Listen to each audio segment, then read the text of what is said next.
Perfect. It's recording. There. So, welcome to Beyond the Game Mind and Body podcast, where we explore the powerful connection between mental health and athletics.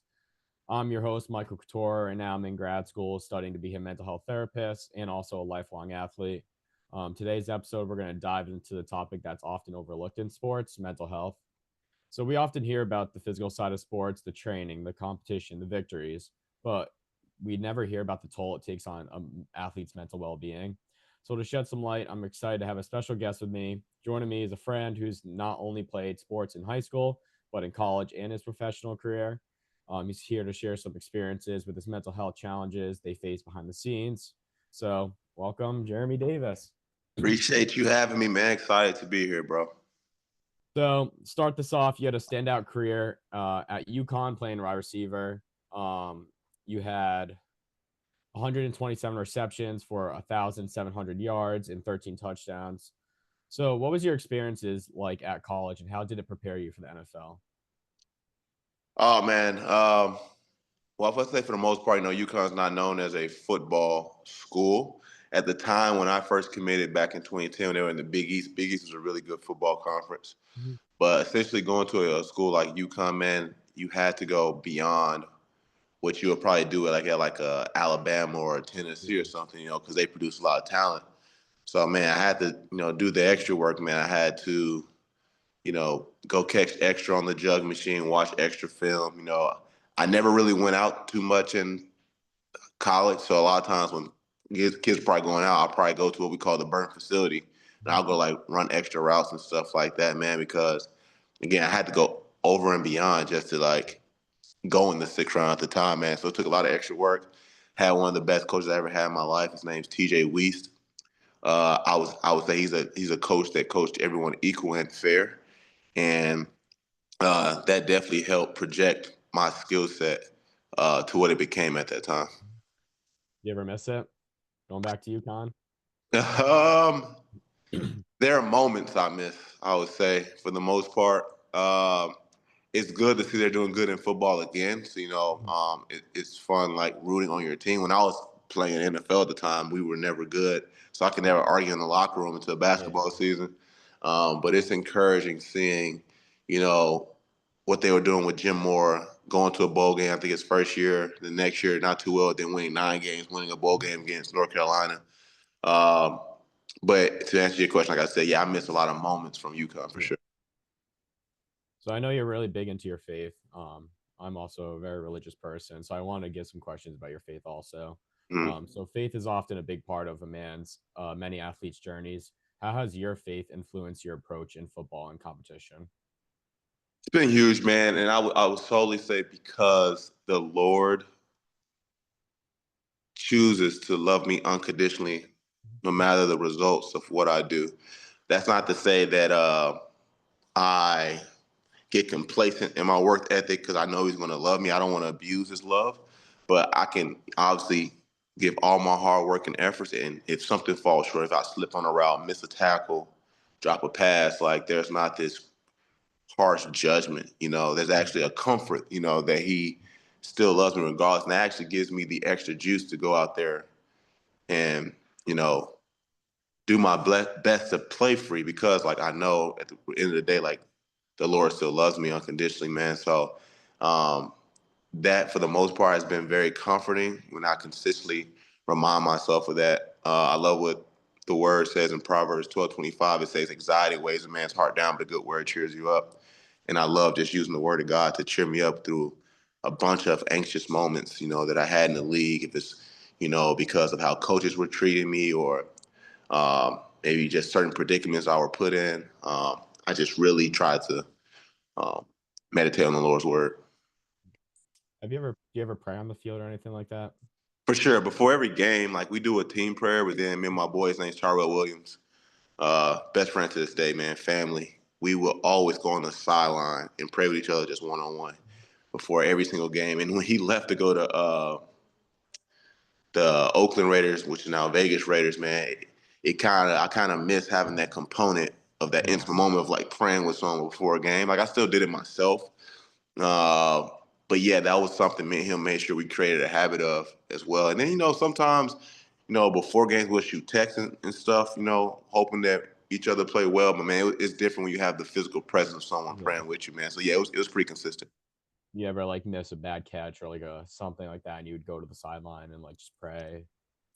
Yeah, that's all. That's the main outlet you want to have. You don't want to find pleasure in other things in terms of after games, maybe going to smoke, going to drink, going Yeah. to find women. Like, so you really want to make sure you're just devoted to the Lord in those moments, man. Because mistakes happen in game. No one's Yeah. going to play a perfect Oh, yeah. game. And my time as a player, man, my mistakes were just so they were harped on more than anybody else, man. It really caused way more anxiety, way more fear, man. So I had nothing else to do but to praise to the Lord, man. Again, just continually reminding myself how much He loves me, man. I really don't know how I would have got through those moments if I didn't have a relationship with Jesus, bro. I really don't, man. Because sometimes even having relapses of those moments now kind of trigger, anxiety or like anger in me, man. But man, the peace that comes from the Lord, when I choose to hand those things over to Him, we just see that peace that surpasses all Yeah. things. So yeah. I really appreciate you sharing that. The mental side of football is often overlooked, I feel like. How did you manage the pressure of playing on at such a high level, and what mental strategies did you use? So first off, man, I think the aspect for me personally was just the community aspect, man. Like I said, I'm gonna continue to talk about the guy like Tyrell Williams being there, man, Mm. really encouraging me and being honest with me. Like sometimes if I am messing up, he's like, "Hey, bro, you can't do that. You got to do this better." I know he's coming from a loving place. A lot of coaches, man, they're just doing it because I'm the fifth receiver in the room.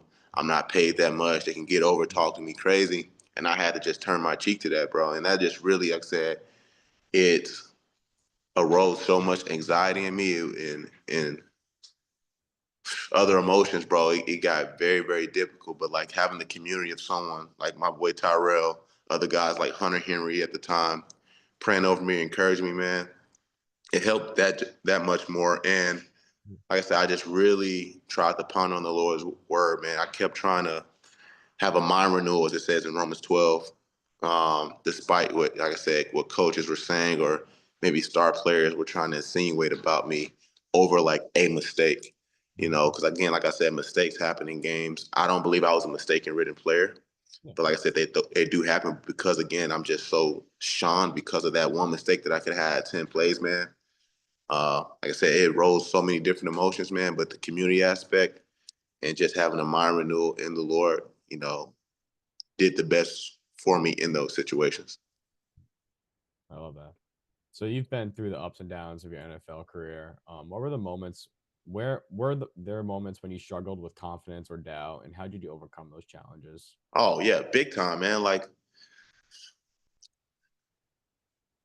I'll say this, man. Going to UConn and accomplishing the things I did there, I had obviously hopes that they would translate to the NFL.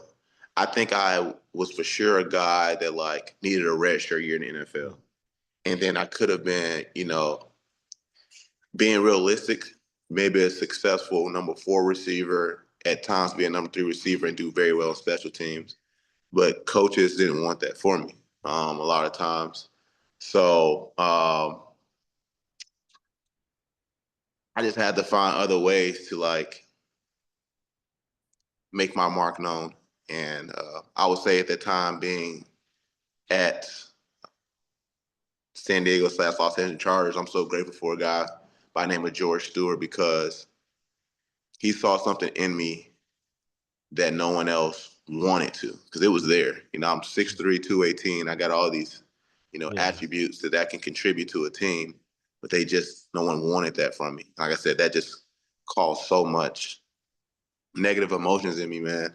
And when he molded me into like the special team player that I became, I kind of started to love football again.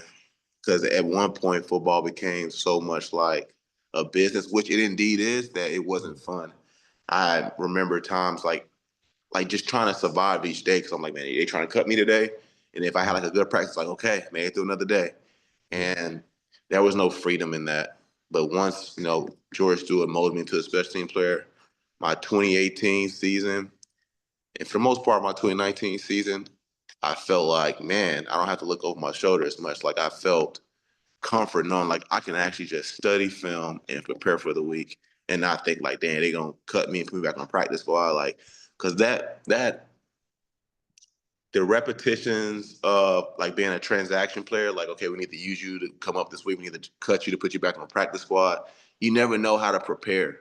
Like, yeah, you still prepare as if you're going to play, but it's exhausting when you do prepare and then they say you're inactive or like, oh, we got to cut you. We'll bring you back on practice squad Monday, man. So uh, I'm really grateful for George Stewart and, just molded me into what I was, especially in playing. And someone told me, man, it's nothing like the feeling of being wanted.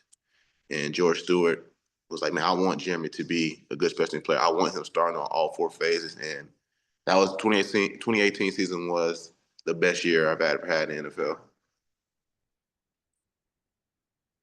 I can't hear you. Yeah, with the Chargers. I'm reading your lips, but I can't hear you for some reason. It's weird. Oh. There it is. Is that with the Chargers? Yeah, that was with the Chargers, man. Yeah, George Stewart, met him 2017 season when the 2016 staff got fired. He came over. 2017, I would say, is like my red shirt year of like trying to figure out what special teams is. In 2018, like it like took off. Yeah. I love that. So the NFL is a high pressure environment and dealing with criticism is 100% part of the game. How did you handle public scrutiny or the mental toll it takes on an athlete? Well, I would say at least for me, from terms of public scrutiny, I wasn't really a star player, so I didn't really face that. But I would say little things like I never looked up my name. Yeah. Never look up your name on Twitter. Don't Google your name. Because like I said, mistakes happen in the game. Fans don't understand that. They want you to have this perfect game. And I get it as a fan's perspective, but like those things don't happen. So if you were to make a mistake and then you go look up your name, oh my gosh, like people are just destroying you, man. But I said that was a benefit that I wasn't that big of a player, so I can get away with just having two tackles in the game, making a few blocks on offense, and like you wouldn't even know like I did anything in the game, even though it was productive stuff. But I'm not highlighted on a huge broadcast. You would never like know if I did make mistakes unless it was like something like major. So I didn't really face that as much. I know when I got the pressure of that at UConn, it was just two things I just made sure I did. My junior year when I had over 1,000 yards, I glorified Christ beyond anything. And then my senior year, I experienced a bunch of injuries, new coaching staff that was trying to get rid of our class. I just made sure to still boast in Christ in those same moments, man, because I didn't want to show that there was conditions in my faith, regardless. So even like I said, me being hurt, and at least the Connecticut fan base maybe trying to scrutinize me, I'm like, man, this is the perfect time to like boast in who Jesus is, and spread the message of who he is, what he's done for us, and how regardless of my injury, man, he's still able to be glorified. But again, even though with UConn not being a huge football school, the public scrutiny wasn't that crazy as it would be like if I was a star player for the Giants. And that's what I was drafted by, but I was never like a star player there, so I didn't get to like face it as much. Have you ever been always religious like this? I would say I grew up believing in who God is. I believed in who his son was, but everything I did was based off works because I was scared. The way I was raised as a kid, I was scared of my stepfather. So I was like, man, I just got to be good so I don't get in trouble. Yeah. And then I was unfortunately have given those same attributes to my heavenly father. So then I was like, dang, I got to be good because I don't want God to like chastise me.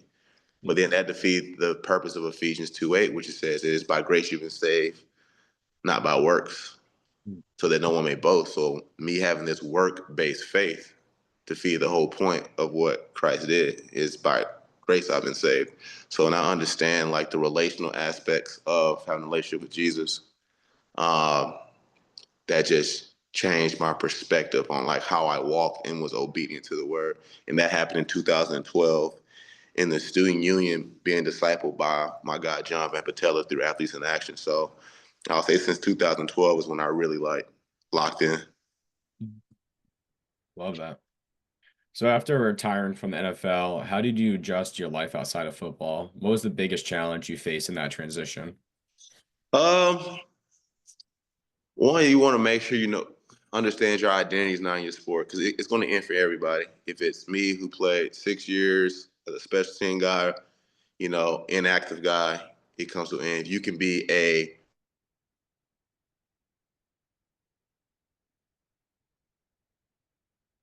we're grieving the game being over because it's something we've done our whole life, but don't abuse the grieving process where it carries out. There are going to be moments like for me where it sneaks up on me, like you miss it. I wish this would have happened.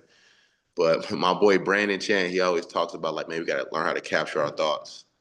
And, when moments like that come to me, I try to capture those thoughts of negativity or like the transition phase. But for me, man, I went into, training wide receivers because I still had knowledge for the game.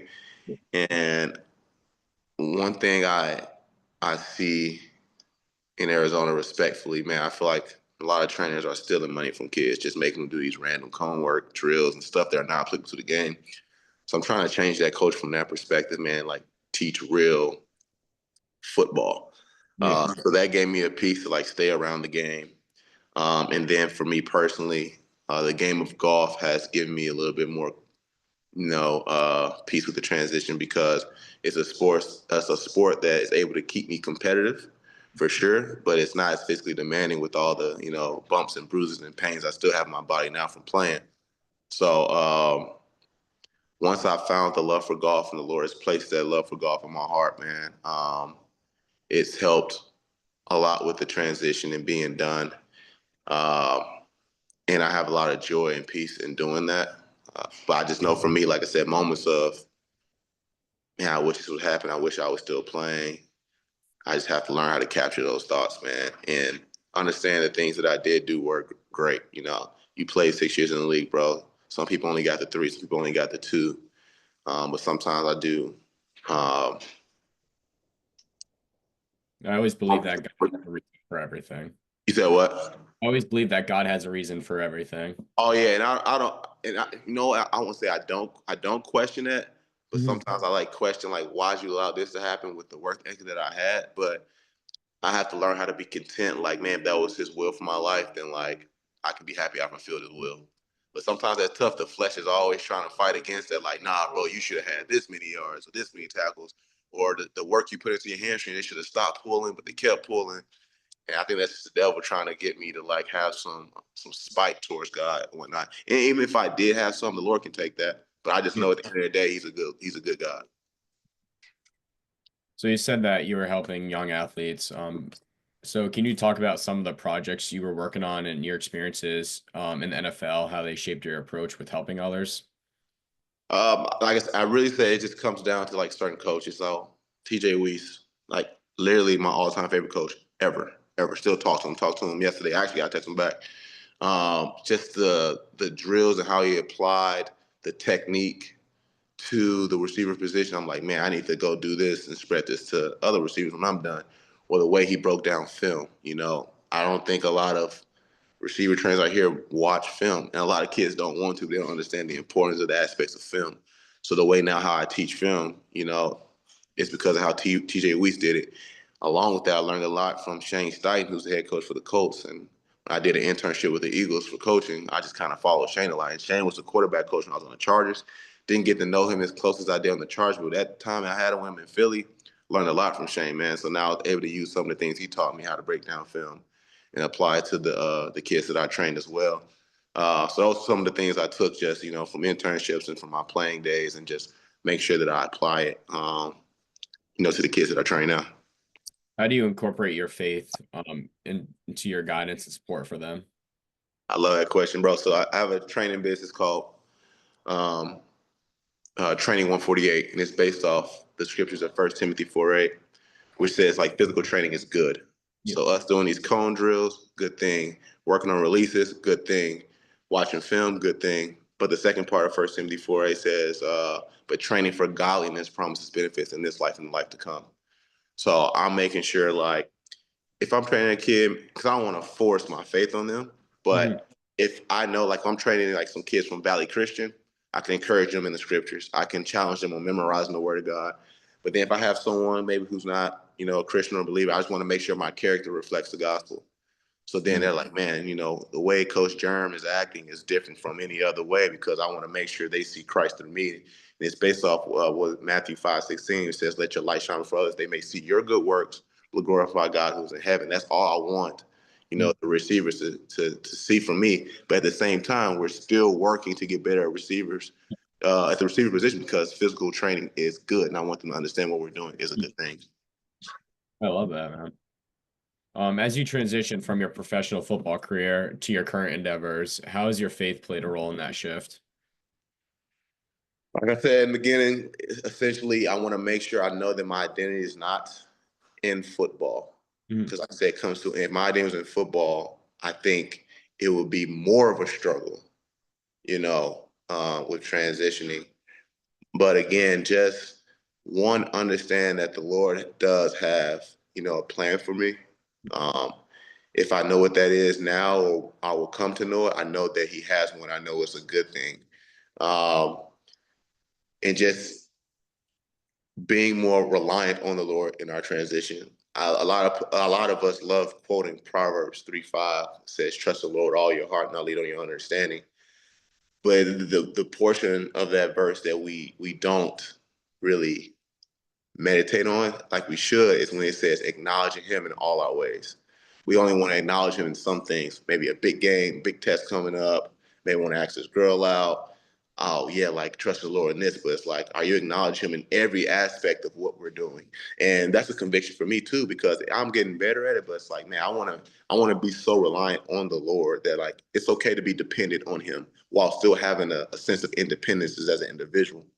And that's something that is taking consistent practice from me, especially while being out of the league. Because yeah, you do miss it, man. You miss the locker room, you miss the planes, you miss the prep that goes into football, man. Like I said, at some point comes to an end.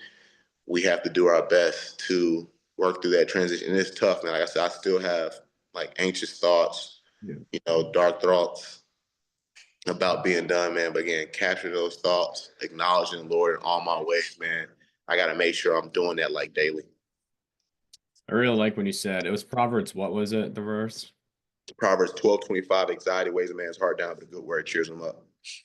I like that because I always feel like, especially a lot of people, even for me, that I'm always praying. I pray every night mostly, but I always feel like I'm praying when I need something, when I have a big task, like you said, or talking to someone. I hope it works out. Yeah. Never really, and like on my days that everything's good, I don't really pray. So I kind of Mhm. like that how you mentioned that. Yeah, man. The communication line to the Lord is open 24/7. And I want to be in constant conversation with Him just in my normal life, good or bad, man. And I love it says in Philippians 4, we can come to Him with petition and with thanksgiving as well. So, I want to come to Him with gratitude, or I want to come to Him with petition if I have something to ask for.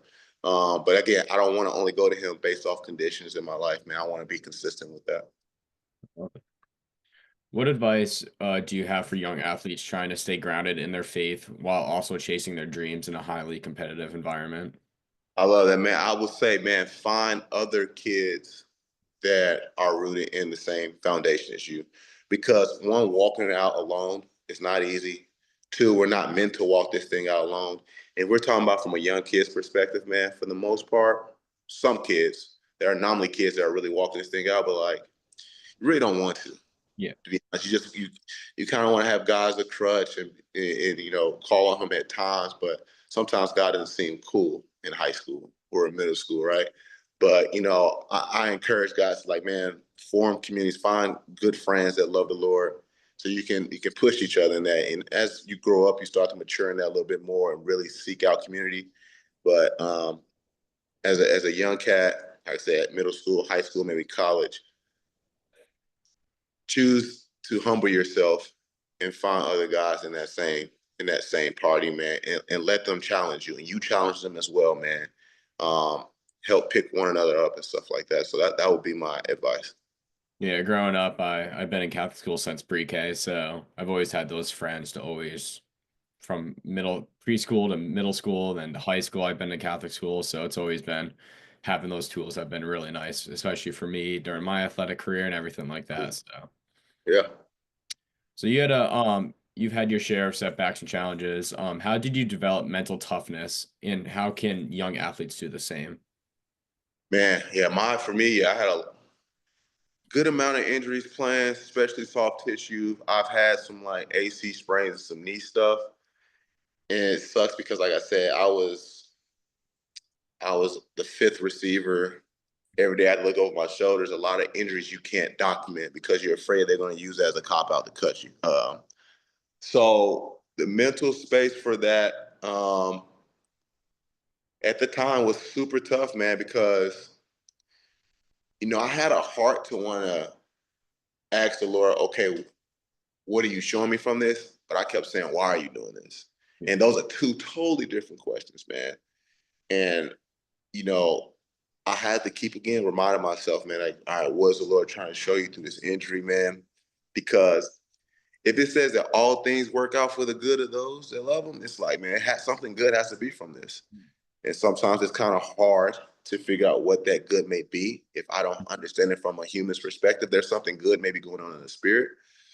But again, I sound like a broken record, but just kind of pondering on how good God is. If he's sovereign, as it says in Romans 9, we can believe that there is something good that's going on from these injuries. And I have to sit there and believe like, yo, there's something good from this. It might not be in the ways that I see it because you have these athletic goals you want to achieve and injuries can definitely set you back.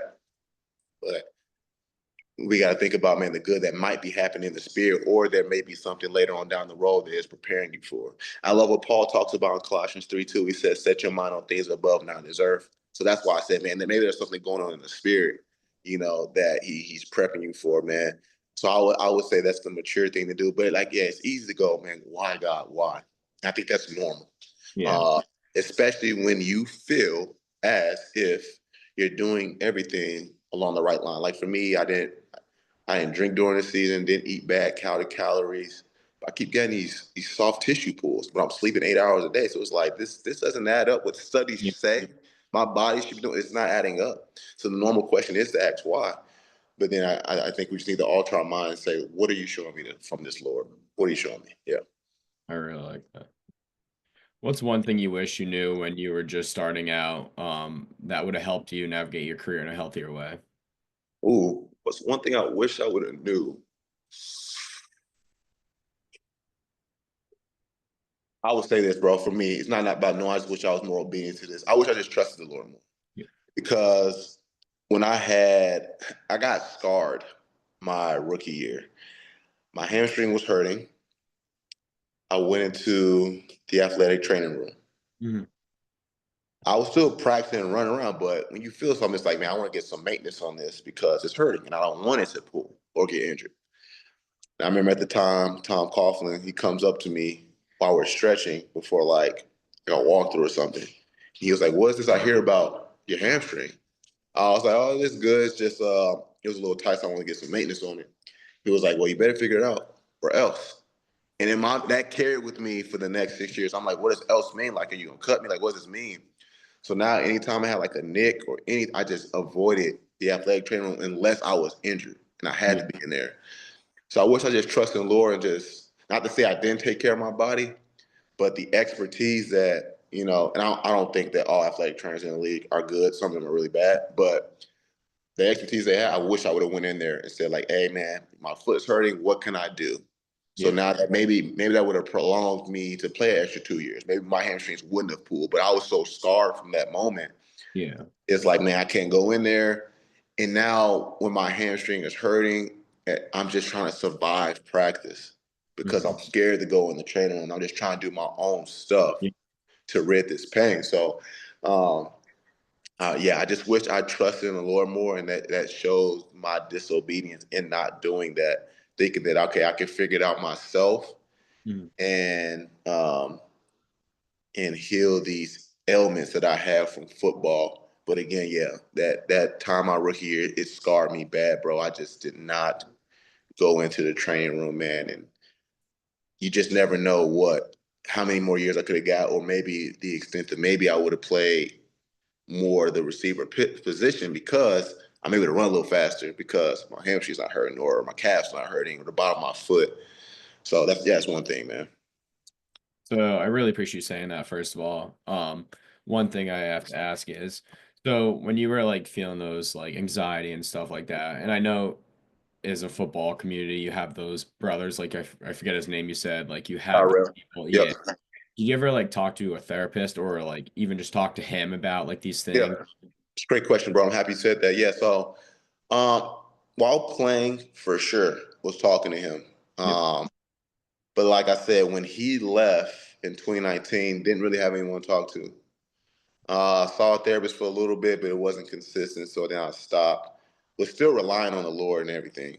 I would say that much. But I think therapists are put in place for a good reason. So I'm not going to say, hey guys, just focus solely on the Lord, which that should be an aspect of it, but don't neglect going to see a therapist. Yeah. Started seeing a therapist in 2020 when I was on the Lions, and it went well for the most part because I remember someone suggested, like, man, maybe your hamstrings aren't healing because there's like a Yeah. neurological thing that's going on. Mhm. And I sought therapy then, was seeing them pretty consistent, but at that time it was too late. The Lions cut me. Yeah. And then honestly, I'm seeing the therapist now, man. And she's really, really good therapist, man, giving me a lot of practice to do. So like I said, anxiety moments still come up, worry still comes up. Depression sometimes tries to sneak up on me. But them with the knowledge that they have learned Mhm. has given me certain practice to do to try my best to capture those moments when those emotions come Yeah. up to me, man. So uh, I don't want people to think like therapy is a sign of weakness or like, no, I don't need no therapist. I'm a huge Kendrick Lamar fan. And in his album, Mr. Morale, he has a line, he's like, man, real don't need no therapy. But like even Kendrick came to know like, dog, we do like need therapy. And there's nothing wrong with that by any means, man. So for the most part, like I said, I enjoy it. It has, helped um, in my, capturing my thoughts, capturing my emotions, man. But for me, like right now, these are emotions that come up like every day. But I have these practice and tools, that I must choose to apply if I want to get better at those things. Did you like his halftime show? Love this halftime show, man. I still watch it now on Apple Music. Yeah, man, that was one of my favorite ones. I'm not gonna say it's the best because I'm Yeah. not trying to be biased towards them, but it was a really good halftime show. I think for sure it'd be like top 5. Yeah. Yeah. I have two more questions for you. You already kind of answered this one, but in your opinion, how can faith help athletes manage the mental health challenges that come with pressures of the sport? Yeah, it's fine. You asked the same question or I answered it, but yeah, just literally meditate on how much the Lord loves you, bro. He's never gonna disown you because you missed a tackle or you Mhm. missed a kick Yeah. or anything like that. You know how much comfort that is to know like I can still come to you even after this mistake. Mhm. When in the league, they might cut me or something like that. Now I understand the league, but I'm not trying to say like if you're consistently messing up, man, you have a job as a player to be as consistent as possible. Do Mhm. those things. But sometimes, like I said, that is abuse. Like Yeah. like I said, for me, bro, I can have 8 plays. I could have made a really good catch on play 2, made a good block on play 4, ran a great route on play 7, but for some reason, play 6, I slipped. And that's all the coaches remember me as is play 6. And that stuff is super tough, man. And but again, when I just think about man, the Lord loves me because I made that great catch and because I dropped that pass and because I slipped. I don't want to drop passes. No, like I'm an athlete, bro. I'm a dog. I work for this, bro. I want to make that play. I'm not going to be complacent in the drop, but there's a comfort knowing that Jesus still loves me despite my mistakes. He died for those things, man. So I would just say just consistently like ponder on how much the Lord loves you regardless. Like we can't out sin his grace. Just crazy. But now in saying that, I'm not saying abuse his grace by continuing to sin, but there's a beauty in knowing like there's nothing I can do not to have his love. My last question. What do you hope others take away from your story, especially when it comes to integrating faith into your journey in sports? What I hope people take from this story is that Jesus is the way, the truth, and the light, and no one can get to the Father except through him. I hope that people are seeing the light of him through me, and that they would have more questions about who Christ is, or I will be joyful if they surrender their life to him. That's what I hope that people get, because the main thing I want to boast about is him, and it says that in 1 Corinthians 1:31. Let the one who boasts in Christ. I hope they just keep hearing the same name in Jesus, and they get curious, or they give their life to him. Yeah, I love that, man. Absolutely, bro. Well, I really